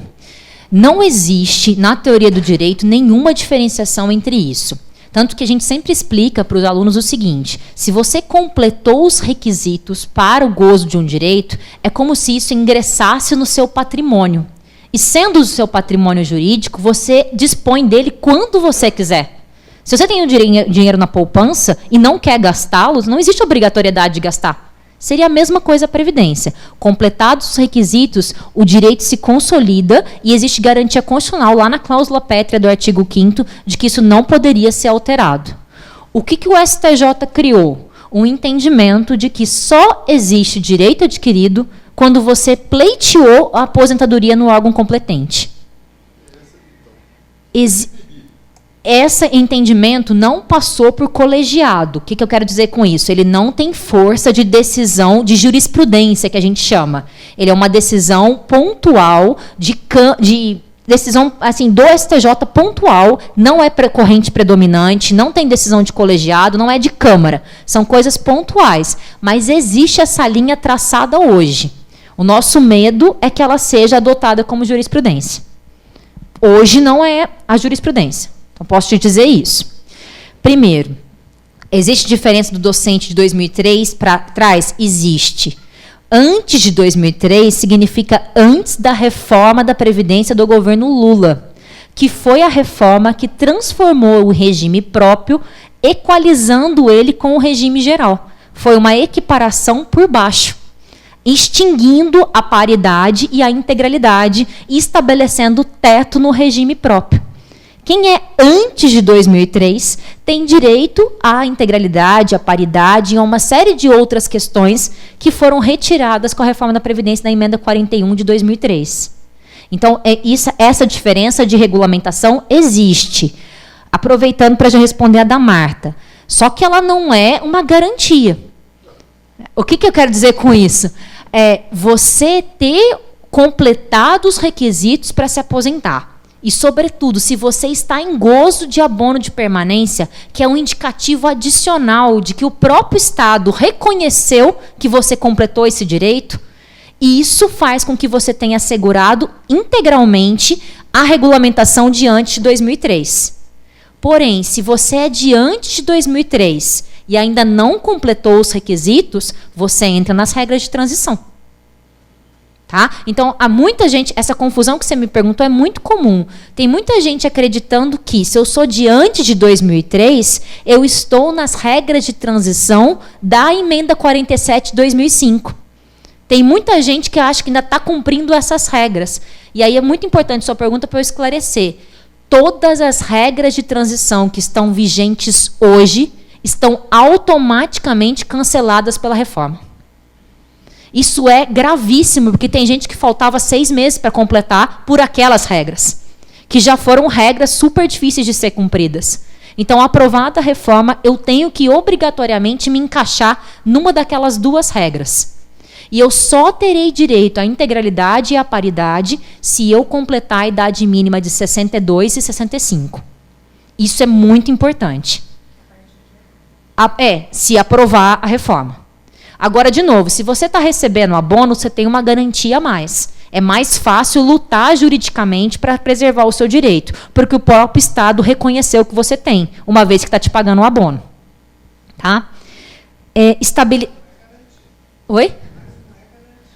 No direito, gente, é muito difícil a gente dar uma certeza, porque é muito complicado, é uma decisão de uma vida, eu falar, não, está garantido. Até porque, gente, a Constituição não existe mais como documento assim, hierárquico, superior. Né? A gente tem uma mutação da ordem constitucional. Então, todos aqueles princípios que, teoricamente, a gente tinha vigendo, eles estão fragilizados. Lembra que eu falei sobre as regras do jogo? Uma vez que as regras do jogo não estão valendo, é muito complicado a gente dar um posicionamento firme numa situação dessa. Mas, assim, que é muito mais viável brigar, muito mais. Tá? O que mais você me perguntou? Acho que era isso, né? Tinha...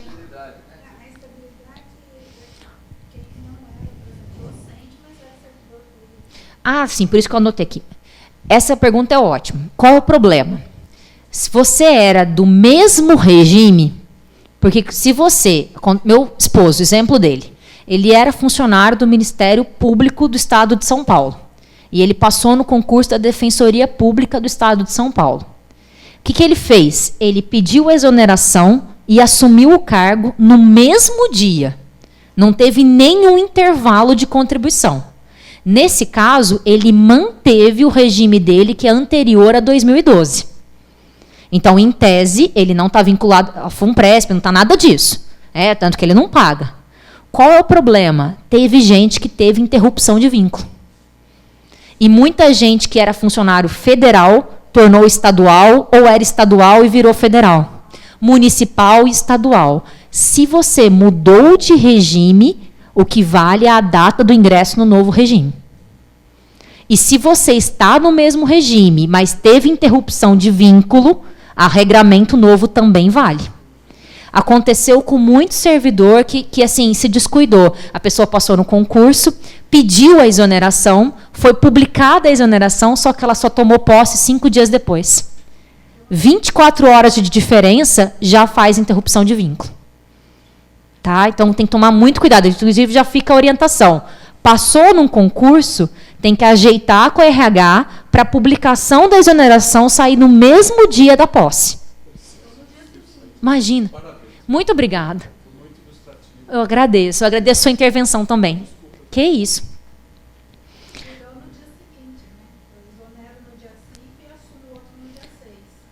A garantia é no mesmo dia. Não.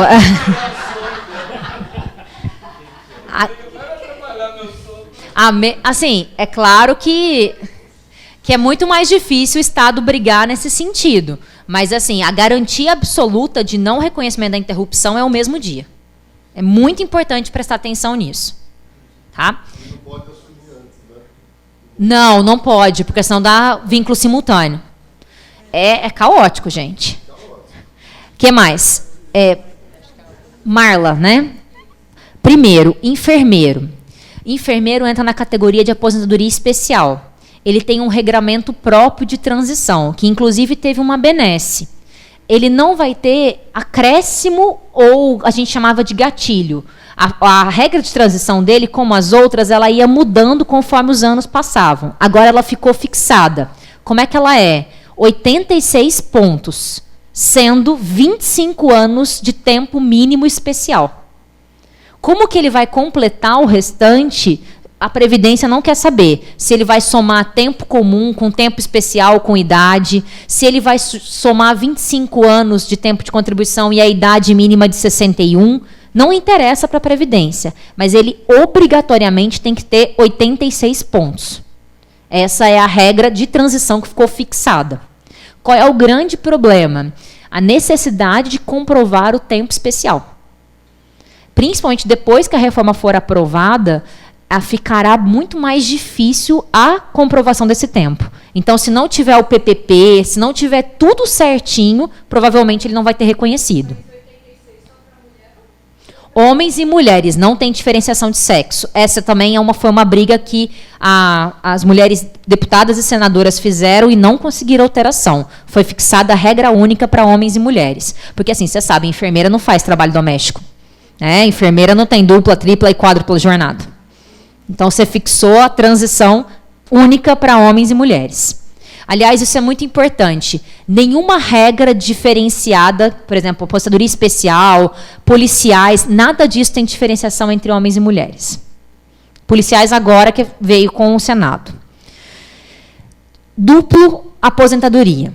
Isso gera muita dúvida. O que acontece? Se você contribui para 2 regimes, é igual Minas Gerais. Pão é pão, queijo é queijo, pão de queijo é outra coisa. Então, contribui para 2 regimes, tem direito a 2 aposentadorias.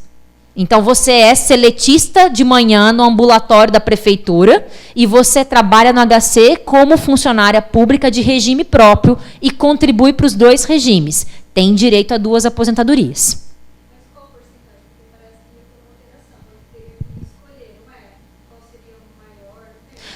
Não, isso é acumulação de benefícios no mesmo regime. Eu já não posso ter 2 aposentadorias no mesmo regime, a não ser que sejam cargos compatíveis, tipo professor e juiz. E agora eu não vou poder acumular aposentadoria e pensão. Então, não são cargos compatíveis, né? Mas pela lei são. Eu gosto dos que são regime de dedicação exclusiva e juiz. Esses são os melhores. Mas, enfim, se eu tenho... eu não vou poder, na verdade, acumular benefícios dentro do mesmo regime. Aposentadoria e pensão entram naquelas regras que eu te mostrei da porcentagem, 80%, que vai reduzindo conforme aumenta o valor. Mas regimes diferentes, pão, queijo. Tá? Então não tem problema. Qual que é a dúvida que tem gerado que alguém me perguntou antes? É aquela história de você ter 2 cargos no mesmo regime. Tem gente que aposenta num e continua trabalhando no outro. Qual é o grande perigo? Se você usar tempo de um dos cargos para se aposentar no outro, você é demitido automaticamente, exonerado dos 2. Muita gente faz isso. Chega perto de reforma da Previdência, o que ela faz? Ela pega 5 anos de tempo de contribuição de um cargo, leva para o outro, faz compensação e se aposenta num. Fala, bom, pelo menos nessa aqui eu estou garantida. Só que se ela fizer isso depois que a reforma for aprovada, ela está usando o tempo de dos 2 cargos para se aposentar. E isso gera direito à exoneração automática no momento da concessão da aposentadoria. Então, se você tem 2 cargos, complete o tempo nos 2. Não faça migração de tempo, porque se você usar o tempo, você pode ser demitido automaticamente. Tudo bem? Alguma dúvida dessas perguntas? Maravilha. Dá tempo? Então, Desculpa isso assim. A sua recomendação, então, é que entre com o pedido de aposentadoria. Só violando mais uma vez a OAB, o que a gente tem sugerido?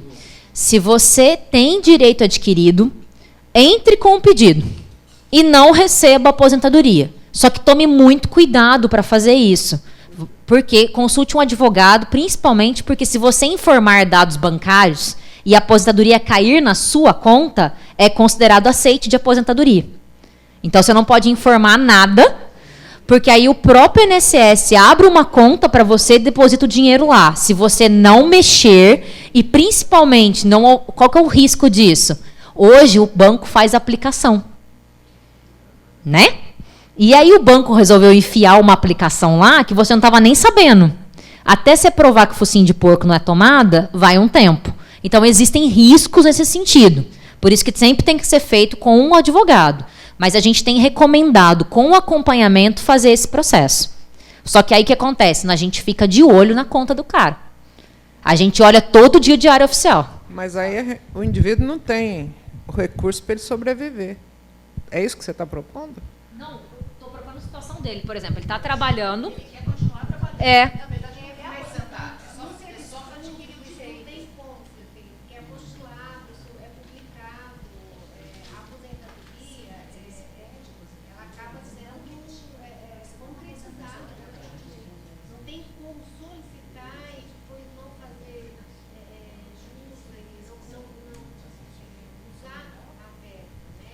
Eu não sei o caso específico do Estado de São Paulo. No regime federal, a gente consegue fazer, porque mesmo saindo a publicação, se você não saca a aposentadoria, depois sai a publicação da desistência. Não, mas não é sacar. Eu recebo um salário depositado na minha conta. Eu vou continuar recebendo o mesmo salário, só que eu deixo de ser ativo e posso ser inativo.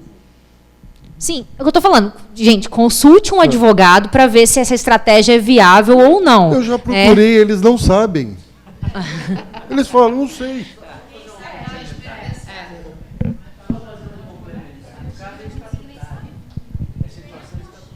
Sim, pode ser por conta disso que a situação é estatutária e aí você não vai conseguir fazer esse tipo de coisa porque você vai receber na mesma conta. E não vai abrir uma conta diferente. Sim. Então, o que fazer? Não, nesse caso, gente, é o que a gente está falando. Qual é o problema? O problema é que a gente não podia ter deixado de chegar nessa situação. A situação é essa. O que fazer agora é absolutamente inseguro, não tem solução. O advogado não tem como te responder isso, porque ele não tem como sair desse emaranhado jurídico que foi feito. Não existe uma solução segura. Ele nunca vai poder te falar, faça isso que você está assegurado. Não está. É isso. Não existe possibilidade de uma resposta firme. Faça isso e você está garantido. Isso não existe mais. E não existe mais por quê? Porque a gente deixou que isso chegasse nessa situação.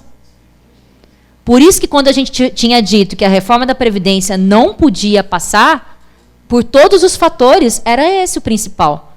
Porque a segurança jurídica deixa de existir. E agora faz o quê? Tenta barrar no Senado. Só que o que a gente tem feito? Negociado a reforma. Negociar a reforma significa aceitar os seus pontos principais. Aqui nós estamos vivendo a mesma situação da psicologia. Tem alguém aqui que faz terapia. O terapeuta nunca vai te falar, tome essa decisão. É a mesma situação que o jurídico está passando agora. Porque ele não pode te falar, faça isso, porque não existe mais garantia. Ah, e o direito adquirido? Tá, daí. O mandato presidencial durava 4 anos. Né? E aí? A impeachment só podia acontecer com crime de responsabilidade. Pedalada existiu durante 20 anos. O entendimento mudou em 1 ano. Mas eu não estou discutindo se foi golpe ou não. Estou dizendo para vocês que uma coisa foi praticada durante 20 anos, essa coisa mudou de entendimento da noite para o dia, virou crime de responsabilidade e gerou o impeachment do cargo mais alto do país. Aí você me pergunta se existe garantia da sua aposentadoria?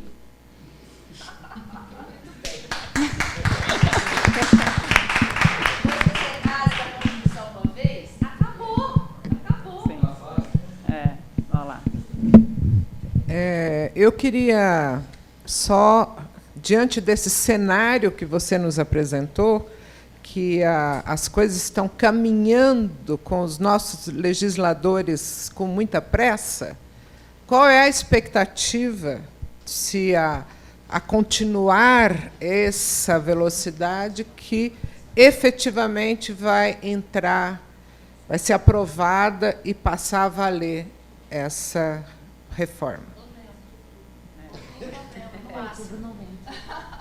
É isso. Daqui um mês. É o prazo do meu doutorado. Assim, é isso, vocês imaginam a minha vida. Eu tenho que entregar meu doutorado para o meu orientador dia 20 de outubro. A reforma da Previdência está marcada a votação dela para o dia 10 de outubro. Então, ainda que atrase o calendário de votação, no máximo em 30 de outubro a reforma está aprovada. Aqui a culpa foi da Fabiana. Não, isso aqui é uma distração, nossa. E as estaduais? A PEC estadual, você antecipa que também será rápida? A PEC estadual é uma boa pergunta. A PEC paralela começou a tramitação agora. Só que existe um acordo da parte do Senado com a Câmara, que é um acordo absolutamente paralelo, enfim, não tem como a gente prever, de que essa PEC não sofra emendas e não respeite os tempos parlamentares, para que ela complemente a reforma. No caso do governo Lula, isso demorou 2 anos, porque a emenda, teoricamente, a PEC paralela era para tramitar e ser aprovada junta. Então, eu tenho a emenda 41 em 2003 e eu tenho a emenda 47 só em 2005. Então, combinado com os russos, não funcionou. O que vai acontecer com a PEC paralela? Nesse governo é ainda mais difícil de dizer. Porque, se vocês se lembrarem, existe agora uma perspectiva de começo de tramitação da reforma tributária e da proposta de desvinculação total do orçamento, que são 2 pautas gigantescas do Congresso. Então, eu não sei o que a PEC representa nisso ou não. Pode ser que, por conta do atropelo das outras pautas, né, o pacote da morte, lá, o famoso pacote anticrime, que é o pacote das milícias, enfim, pode ser que o atropelo dessas outras pautas faça a PEC tramitar de forma mais devagar. Principalmente, eu acho que, em relação às eleições municipais do ano que vem, eles vão esperar. Eu tenho essa convicção. Tem alguma garantia? Não. Mas eu acho que até outubro do ano que vem, eles cozinham ela, para não poder passar antes das eleições. Mas aí é uma aposta minha, não tem nenhuma base no que eu estou falando. Uma última pergunta? A gente ia fazer o bloco, mas acabou sendo Pedro. A gente encerra com o Pedro? É?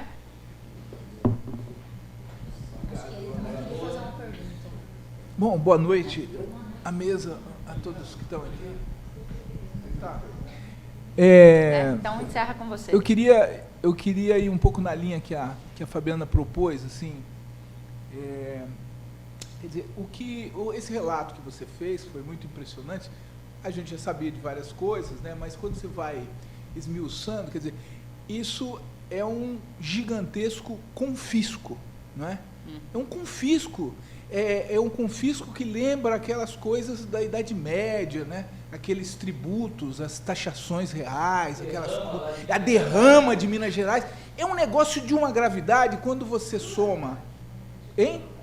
É de uma crueldade, de uma perversidade, quer dizer, é uma classe dominante que não tem qualquer piedade, vamos dizer assim, não é? Quer dizer, é um negócio muito grave. Quando você combina isso com a reforma trabalhista, quer dizer, é um negócio de arrasar quarteirão, de você levar um povo à miséria. Dentro de poucos anos, se essas condições subsistirem, as pessoas vão ser levadas à miséria, não é? Quer dizer, e você vê a fragilidade, né? Você falou várias vezes, quer dizer, o presidente do STF participa de uma conspiração, porque só podemos chamar assim, quer dizer, o cara que deveria julgar ações contra a reforma vai lá e dá o aval do STF à reforma. É um crime de Estado, né? É uma conspiração. Então, quer dizer, o que acontece nas várias respostas suas? Quer dizer, se você derruba uma presidenta da República, quem somos nós, né? Então, não há garantia mais de nada. Essa história das contribuições extraordinárias, o que vai impedir o Dória de, todo ano, criar uma contribuição extraordinária? O que vai impedir, por exemplo, de mesmo essas pensões e aposentadorias de valor miserável virem a ser progressivamente achatadas à medida em que não houver, por exemplo, reajuste, ou houver um reajuste abaixo da inflação, né?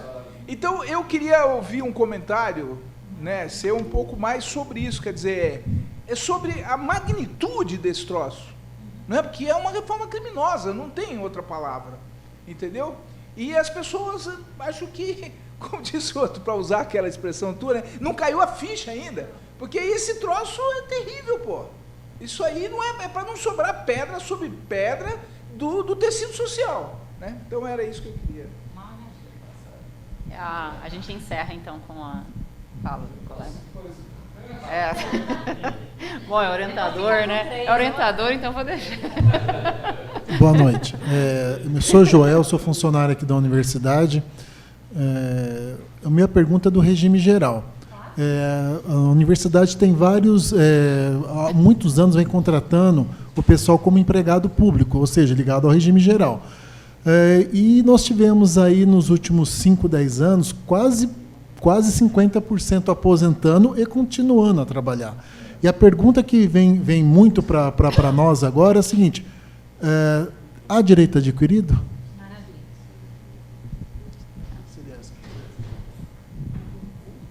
A minha é mais assim, porque fica aquele clima quase assim, né, de terra arrasada, né?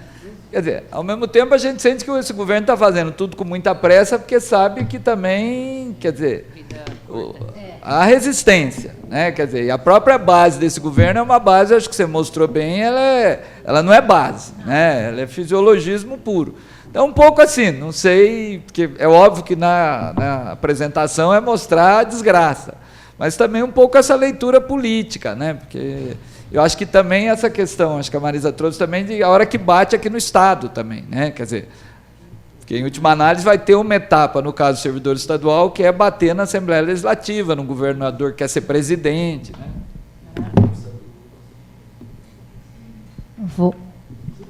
Vou fazer uma inversão de pauta, então vou começar com a pergunta técnica do regime geral, pode ser? Nesse caso, é a mesma situação que a gente já explicou. Em tese, existe direito adquirido no artigo 3º lá da PEC. Diz que quem já está aposentado não terá interrupção de vínculo. Tem um artigo específico falando sobre isso. O problema está em quem não está aposentado, mas tem os direitos de se aposentar. Então, quem está aposentado e continua trabalhando, inclusive recebendo abono, tem uma garantia adicional, que é o artigo 3º. O problema é quem está nesse limbo, que não era um limbo antes, que é completou os requisitos, mas não está aposentado por opção, não pediu aposentadoria. Tudo bem? Essa pessoa, a gente não sabe o que vai acontecer. Essa eu não tenho como te falar, porque depende do caminho que a jurisprudência tomar. Até hoje, essa pessoa estava protegida pelo direito adquirido, lá da Constituição. Como vai ser o tratamento dela é uma aposta. Em tese, ela tem direito adquirido, porque ela já completou os requisitos. Vai ser respeitado? Não tenho como afirmar. Mas quem já está aposentado e recebendo abono está mais garantido. Sim, quem é empregado público, sim. Na verdade, quem... Sim, mas na verdade, essa questão do empregado público é por quem vai começar isso. Porque o empregado público é muito mais fácil de ser desvinculado automaticamente do que o próprio servidor público. Então, esse que é o exemplo que eu dei da Caixa Econômica, do Banco do Brasil, que é a mesma situação. Tá? Então, se você está aposentado e trabalhando, você tem uma proteção adicional. Se você não está aposentado, tem o direito, a gente não sabe como é que vai se proceder a jurisprudência. É o caso de muita gente. Eu presto consultoria para a Associação dos Trabalhadores da Caixa Econômica Federal. Tem muita gente nessa situação, muita, que estava tentando melhorar o tempo de contribuição para subir a aposentadoria.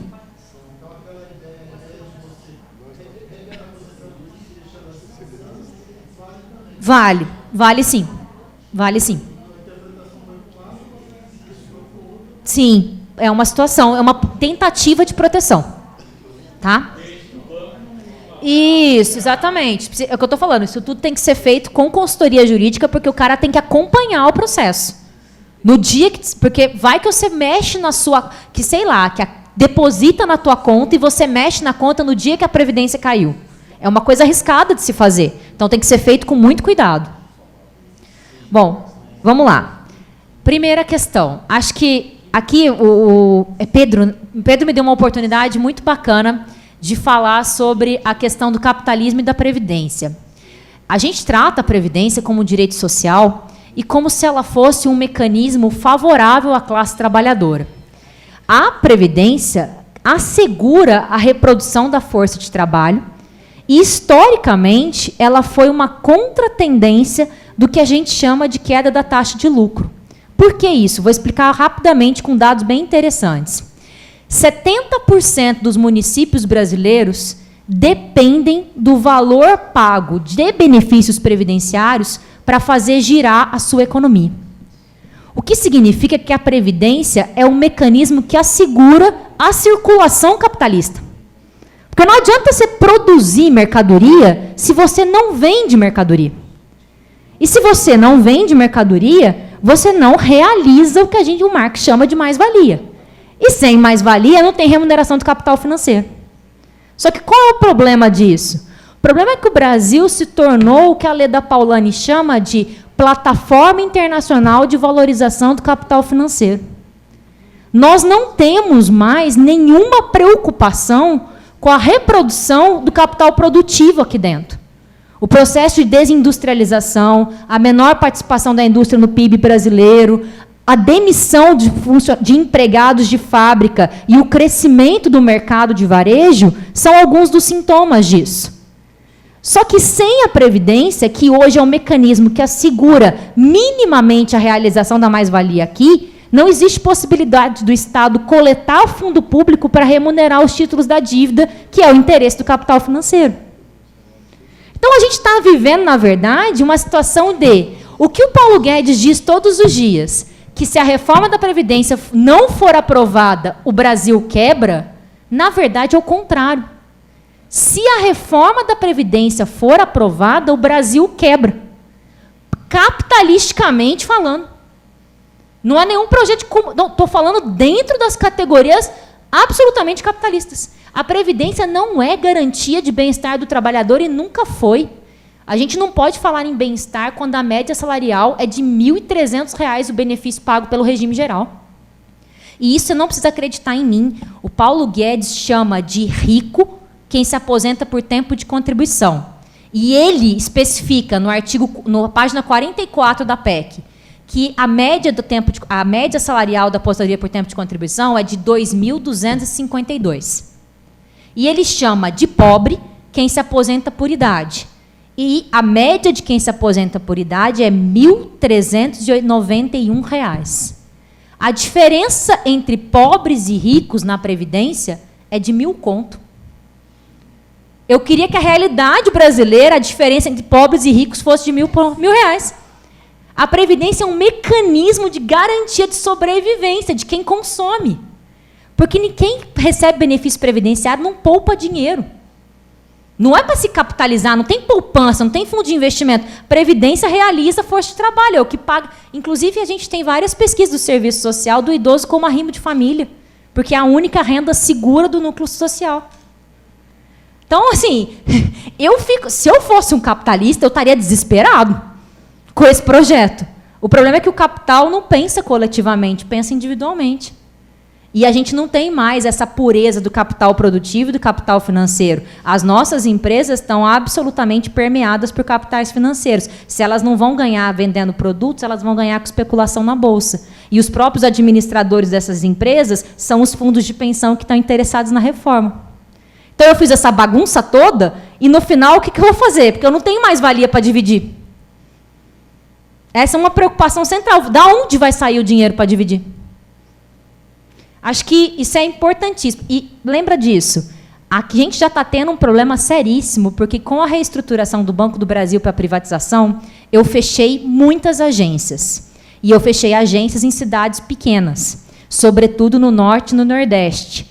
Várias cidades do Nordeste entraram em colapso porque os aposentados, pensionistas e beneficiários do Bolsa Família e do BPC não conseguem sacar o dinheiro. E toda a economia do município gira em torno dos benefícios pagos pelo Estado.